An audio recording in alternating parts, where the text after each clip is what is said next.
ഒരാളെ body shame ചെയ്യുന്നതുകൊണ്ട് നമ്മൾ നഷ്ടപ്പെടുത്തുന്നത് അയാളുടെ കോൺഫിഡൻസ് ആണ്.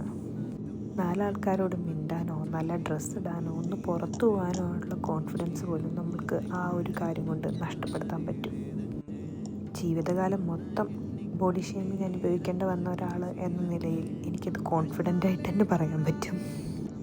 നാട്ടുകാരുടെ അടുത്തുനിന്നും വീട്ടുകാരുടെ അടുത്തുനിന്നും ഈ ബോഡി ഷെയിമിങ് കേട്ട് കേട്ട് വലിയ ഡ്രാസ്റ്റിക് സ്റ്റെപ്പ് എടുത്ത് വണ്ണം കുറച്ച ഒരാളാണ് ഞാൻ.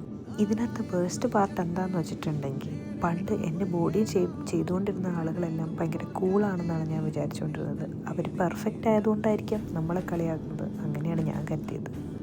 എന്നാൽ ഈ ലോകത്തെ തന്നെ ഏറ്റവും റൂഡും അൺഎമ്പത്തറ്റിക്കും അൺസിമ്പത്തറ്റിക്കുമായ ആൾക്കാരാണ് ഇങ്ങനെ ബോഡി ഷെയിം ചെയ്യുന്നത് എന്ന് എനിക്ക് മനസ്സിലാക്കാൻ കുറേ നാളെടുത്തു. ബോഡി ഷെയിം ചെയ്യുന്ന എല്ലാവരും നമുക്ക് തിരുത്താൻ പറ്റില്ല. ഇവരെയൊക്കെ ഇഗ്നോർ ചെയ്ത് വിടുക.